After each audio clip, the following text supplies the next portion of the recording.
नमस्कार, आज की बात में आपका स्वागत है। आज बिहार की पुलिस एक्शन भी दिखाई दी। नीतीश कुमार की पुलिस ने वही फॉर्मूला अपनाया जो योगी आदित्यनाथ की पुलिस अपनाती है। गोपाल खेमका मर्डर केस में शामिल एक अपराधी को एनकाउंटर में मार गिराया। गोपाल खेमका पर गोली चलाने वाले उमेश यादव को अरेस्ट कर लिया।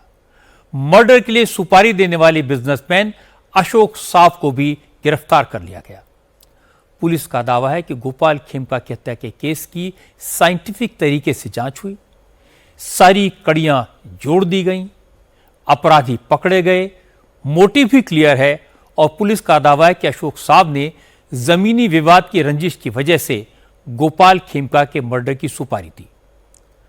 शूटर उमेश यादव ने गोपाल खेमका पर गोली चलाई और ये दोनों अब सलाखों के पीछे हैं। और इस केस में इन्वॉल्व तीसरे अपराधी विकास उर्फ राजा का एनकाउंटर कर दिया गया। बिहार पुलिस इस कामयाबी पर बड़ी खुश है। बीजेपी और जेडीयू के नेता गदगद हैं। डिप्टी चीफ मिनिस्टर सम्राट चौधरी ने कहा, अब अपराधियों को ठोका जाएगा, पुलिस को खुली छूट दे दी गई है। विजय सिन्हा ने कहा कि क्रिमिनल्स को हौसले पस्त करने के लिए गोली चलानी पड़े या बुलडोजर चलाना पड़े, सब कुछ किया जाएगा। ललन सिंह ने कहा कि चीफ मिनिस्टर नीतीश कुमार ने एक्ट किया, उस एक्ट का असर दिखाई दे गया। लेकिन विपक्ष सवाल पूछ रहा है कि एक्ट पहले भी तो हो सकता था, मुख्यमंत्री इतनी देर से एक्शन में क्यों आए। सवाल यह भी है कि एक मर्डर के केस को सॉल्व करने से क्या होगा, कल दिन भर जो दूसरे 9 मर्डर हुए उनका क्या होगा, उसमें क्या हुआ, कितने अपराधी पकड़े गए, क्या एक केस सॉल्व होने से बिहार में अपराध थम जाएंगे, क्या मर्डर बंद हो जाएंगे। इन सारे सवालों पर चर्चा करेंगे आज की बात में। लेकिन सबसे पहले आपको बताता हूं कि गोपाल खेमका मर्डर केस में पुलिस ने आज क्या क्या खुलासे किए। पुलिस का दावा है कि 4 दिन पहले शुक्रवार को पटना में हुई बिजनेसमैन गोपाल खेमका की हत्या का केस पूरी तरह सुलझा लिया गया है। पुलिस कल रात से एक्टिव थी।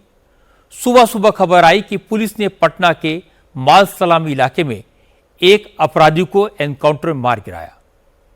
पता चला कि गोपाल खेमका मर्डर केस के सिलसिले में विकास उर्फ राजा को हिरासत में लिया गया था। हथियारों की बरामदगी के लिए उसे पटना के माल सलामी इलाके में ईंट के भट्टों के पास लेकर पुलिस गई। राजा ने वहां पुलिस पर हमला करके भागने की कोशिश की। पुलिस पर 3 फायर किए। जवाबी कार्रवाई में राजा मारा गया।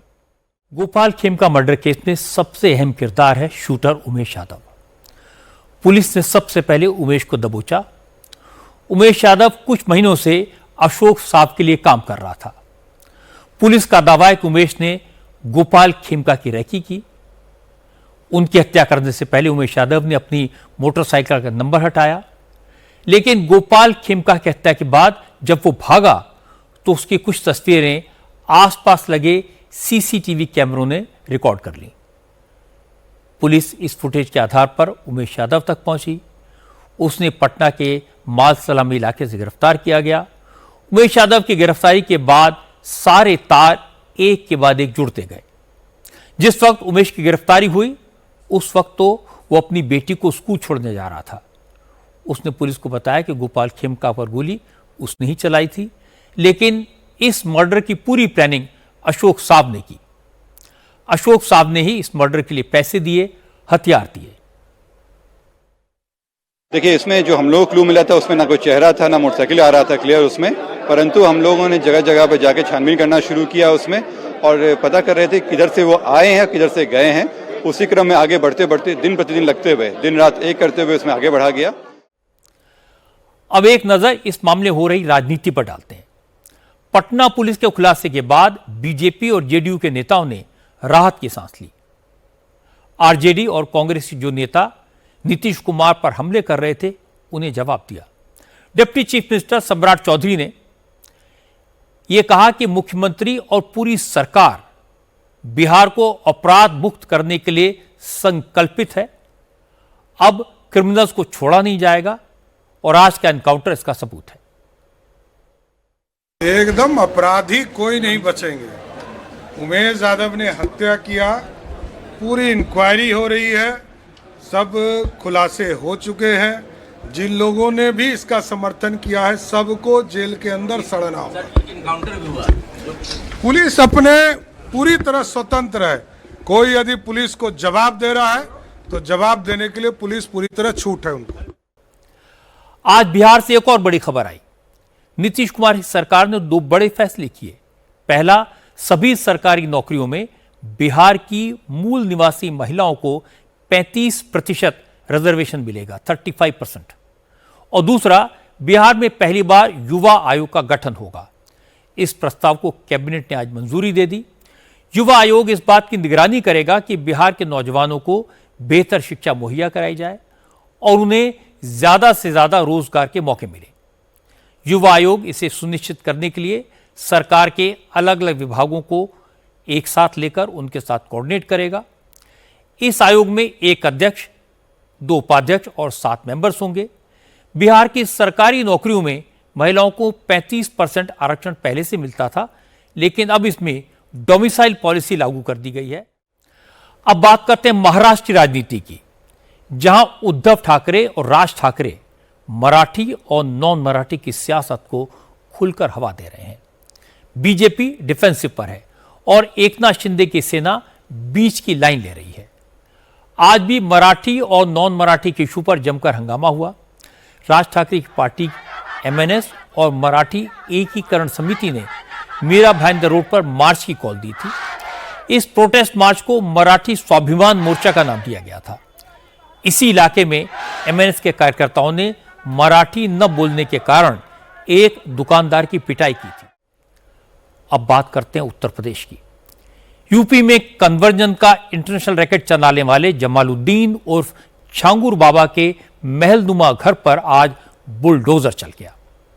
जमालुद्दीन यूपी एटीएस की गिरफ्त में है और अब एक एक करके उसकी अवैध संपत्तियों की परतें भी खुल रही हैं। अब जमालुद्दीन के फाइनेंशियल ट्रांजैक्शंस की जांच एनफोर्समेंट डायरेक्टरेट करेगी।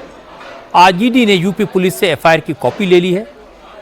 अब तक की इन्वेस्टिगेशन में यह सामने आया कि जमालुद्दीन को कन्वर्जन के लिए इस्लामिक मुल्कों से 100 करोड़ रुपए का फंड मिला था। अब एक ऐसी खबर जिससे पाकिस्तान को परेशानी होगी। फाइनेंशियल एक्शन टास्क फोर्स यानी FATF ने कहा कि पाकिस्तान जैसे टेरर स्पॉन्सर स्टेट दहशतगर्दों को पैसा और सामान पहुंचाने के लिए अब नए नए तरीकों का इस्तेमाल कर रहे हैं। पाकिस्तान जैसे देश टेरर अटैक्स के लिए ई-कॉमर्स प्लेटफॉर्म से विस्फोटक सप्लाई कर रहे हैं और ऑनलाइन पेमेंट प्लेटफॉर्म की मदद से आतंकवादियों को पेमेंट कर रहे हैं। दिल्ली वालों के लिए एक अच्छी खबर आपको बता दूं, दिल्ली में अब ओवरेज गाड़ियां न जब्त होंगी न स्क्रैप होंगी। 10 साल पुरानी पेट्रोल और 15 साल पुरानी डीजल की गाड़ियों को पेट्रोल पंप पर फ्यूल भी मिलेगा। आज commission for air quality management CAQM ने पुरानी गाड़ियों को फ्यूल न देने और गाड़ियों को सीज करने के आदेश को 1 नवंबर तक के लिए स्थगित कर दिया। चलते चलते एक और अच्छी खबर आपको बता दूं, इस साल अमरनाथ यात्रा को लेकर श्रद्धालुओं ने एक नया रिकॉर्ड बनाया है। 6 दिन में ही बाबा बर्फानी के दर्शन करने वाले भक्तों की संख्या 1 लाख से ज्यादा हो गई है। पहलगाम में आतंकी हमले के बाद इस बात का डर था कि इस बार अमरनाथ यात्रा के लिए भक्तों के उत्साह में कमी आ सकती है, लेकिन जो हुआ वो इसका उल्टा है। भक्तों की संख्या पिछले साल के मुकाबले और बढ़ गई। हर रोज 20,000 से ज्यादा श्रद्धालु पवित्र गुफा में दर्शन करने आ रहे हैं।